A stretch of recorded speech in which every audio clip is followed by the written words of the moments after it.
अस्सलाम वालेकुम। आप खालिद इकबाल यूट्यूब चैनल देख रहे हैं। नाज़रीन, आज डिसीजन मेकिंग के बारे में थोड़ी सी बात करते हैं। डिसीजन मेकिंग एक ऐसा अमल है जो इंसान हर वक्त करता है। डिसीजन मेकिंग इसलिए अहम है क्योंकि डिसीजंस के नताइज होते हैं और उन नताइज के असरात हमारी ज़िंदगियों पर होते हैं। डिसीजंस की रेंज और डायमेंशंस बहुत वाइड हैं। बहरहाल मैं इस वीडियो में इसको स्क्वेयर कर यानी नैरो करके सिर्फ मौजूदा कौमी हालात के पस मंज़र में मुख्तसर सी बात करूँगा। नाज़रीन, अगर MBA के स्टूडेंट्स को डिसीजन मेकिंग पढ़ानी हो तो ये इंतहाई आसान काम होता है। कुछ डिसीजंस की आउटकम्स जो हैं वो पहले से मालूम होती हैं और कुछ डिसीजंस ऐसे होते हैं जिनकी के आउटकम्स मालूम नहीं होती। लेकिन जब हम MBA के स्टूडेंट्स को पढ़ा रहे होते हैं तो ज़्यादा उनको ये बताना होता है कि आप अपने बिजनेस में कामयाबियां कैसे समेट सकते हैं और उनकी स्किल्स को डेवलप करने के लिए या अंडरस्टैंडिंग जो डिसीजन मेकिंग के बारे में है उसको डेवलप करने के लिए यूजुअली केस स्टडीज़ भी इस्तेमाल की जाती हैं। अब आ जाते हैं सिविल सर्विसेज की ट्रेनिंग इंस्टीट्यूट्स में। वहाँ एरिया ज़रा वसी हो जाता है क्योंकि हर महकमे का काम मुख्तलिफ होता है, जिसमें सर्विसेज मुहैया करने से लेके डेवलपमेंटल वर्क्स तक काम होता है। स्टैंडर्डाइजेशन के लिए आवाम के टैक्सों से इकट्ठा किया गया पैसा इस्तेमाल करने के लिए लॉज, रूल्स और प्रोसीजर्स बनाए जाते हैं ताकि इंसाफ और शफाफियत पर कंप्रोमाइज़ ना किया जाए। PTI की गवर्नमेंट ने जो इनका एक ही दौर रहा है उसमें इमरान खान कहा करते थे कि फ़लाँ इदारे को हम कुछ नहीं कह सकते क्योंकि वो इंडिपेंडेंट इदारा है, यानी उसके काम में मुदाखलत नहीं कर सकते।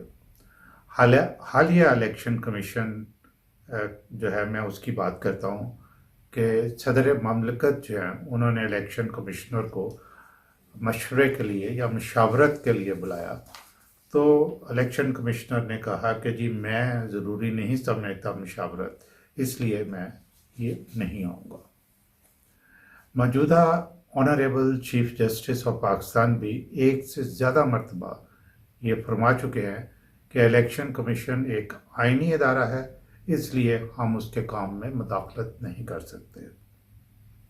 ये सारे डिसीजंस हैं जिसकी आउटकम्स से कुछ को फ़ायदा पहुंचता है और ज़ाहिर है किसी को नुकसान होता है।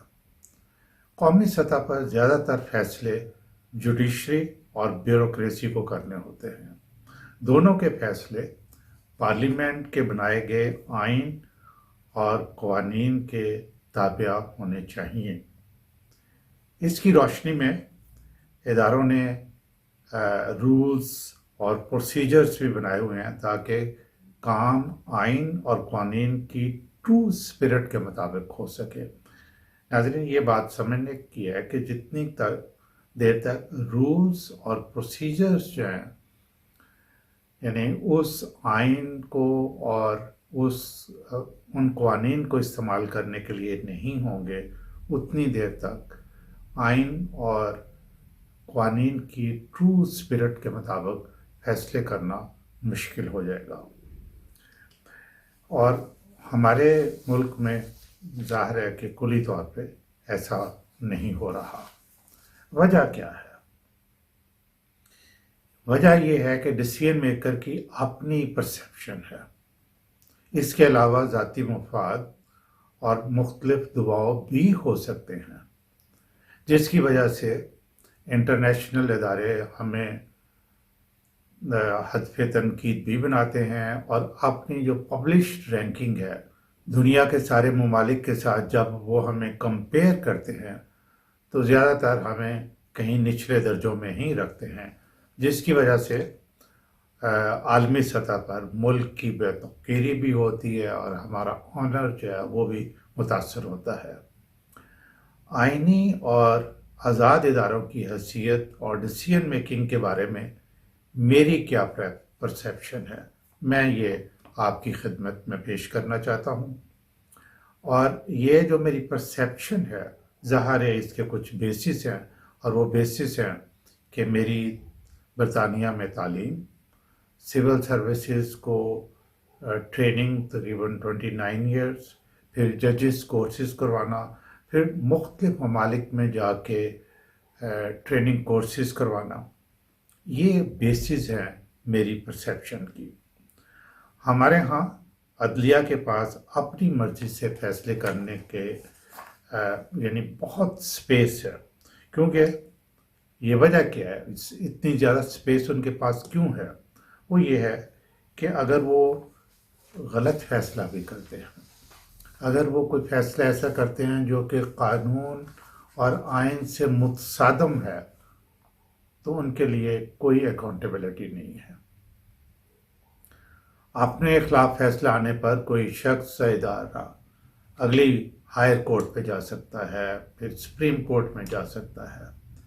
نچلی یا جونیئر کورٹ نے اگر آئین اور قانون کے خلاف فیصلہ دیا ہے یا ڈیو پروسیس جو ہے اس کو فالو نہیں کیا، تو اس کی کوئی اکاؤنٹیبلٹی نہیں ہے۔ ایسی صورت میں ڈیسیژن میکنگ میں ناانصافی کے چانسز جو ہیں وہ بڑھ جاتے ہیں۔ جہاں تک بیوروکریسی کا تعلق ہے، ان کے لیے ڈیسیژن میکنگ نہ صرف مشکل ہے بلکہ خطرناک بھی ہے۔ ان پر پولیٹیکل باسز کے پریشر بھی ہوتے ہیں، خاص طور پر ڈیولپمنٹل ورکس میں جہاں پیسہ انوالو ہوتا ہے۔ پھر وہ اینٹی کرپشن، نیب اور ایف آئی کے ریڈار کی رینج میں بھی ہوتے ہیں۔ نتیجتاً بہت سالوں سے کئی افسران نے ڈنگ ٹپاؤ کام کرنا شروع کیا ہوا ہے، اور یہی وجہ ہے کہ ہمارے چند سالوں سے میں کہوں گا کہ بیوروکریسی کی پرفارمنس جو ہے، اس کی جو پور پرفارمنس ہے، اس کی ایک یہ میجر وجہ ہے۔ اس ویڈیو کا جو آخری نقطہ ہے کہ آئینی ادارہ ہونے کا قطعاً یہ مطلب نہیں کہ وہ ادارہ ملک کے آئین اور قانون سے مبرہ ہے۔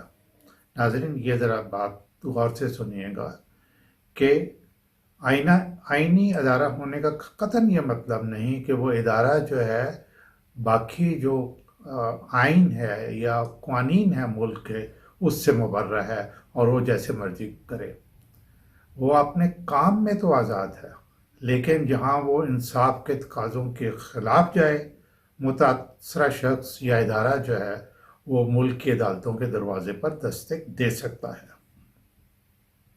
اسی طرح وہ آئین اور قانون کا پابند ہے، جہاں غلطی کرے عدالتیں اس کو پکڑ سکتی ہیں۔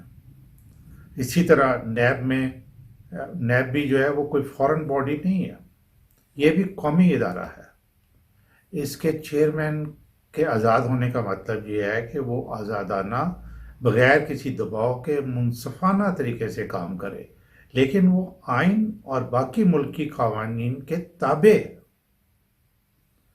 یہ جو عمران خان کہا کرتے تھے، یہ بھی بات بالکل غلط تھی۔